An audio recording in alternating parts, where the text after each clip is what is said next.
Good morning, y'all. So the word for this morning is we are God's temple. And today I'm going to be giving y'all a lot of scripture, so I'm just going to put them up above once I state what I'm talking about and where it is exactly in the Bible.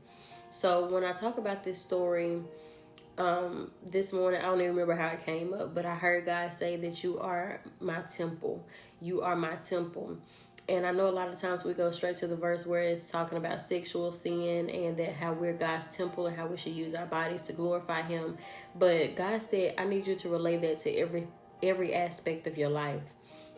In the Old Testament, the temple and the tabernacle were built so that people could go in and dwell with God, so that they can go in and feel God's presence. And God has now made it to where He lives inside of us. So if and when we need Him, He's already there.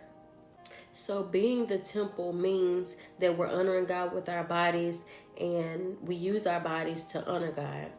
And He has given all of us different gifts, and He tells us that we should use these specific gifts that He gave us to be able to help each other, to encourage each other. And that's where we offer ourselves and submit ourselves to be used by God. And also in those days, the temple was used to bring sacrifices and offerings. And now that we are God's temple, God says your actions and you're dying to yourself. That is now your sacrifice. God says you don't have to come and burn animals or kill animals for me. Your actions are your sacrifices. And He was upset in Malachi 1:6-14 because people were giving Him deaf animals. They were giving Him blind animals. They were giving Him stolen animals, sick animals, crippled animals. And God says, is that what you think of me?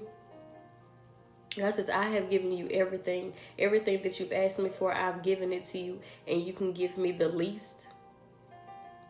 So now in our modern day, our sacrifices and our offerings are us dying to ourselves, us submitting ourselves to His will, not ours. And I strongly believe that God is displeased with us because He says, I did the most for you. I'm literally living inside of you and you still ignore me. I want you to imagine you doing something great. You doing something gracious for your significant other, for a family member, for a best friend, and they ignore it. Do y'all know how hurt y'all would be if you went out of your way to give somebody something great and they ignore it? They only come to it when they need something from it. My God. They only come to it when there's something they can get out of it. Y'all, I want y'all to use that example as that's how we use God. God says you don't even have to go to a temple to find me. All you have to do is call out my name and I'm already here. And you still ignore me. You still don't acknowledge me. So I want y'all to take this word and understand that we are God's temple. God is literally using our bodies to walk around and minister to people. Whatever you say to people, be nice. You never know what somebody is going through. You never know that you might say the words that make them believe that they could take their life today. All I'm asking is you understand that we are God's hand and feet on this earth. I love y'all. Y'all have a blessed day.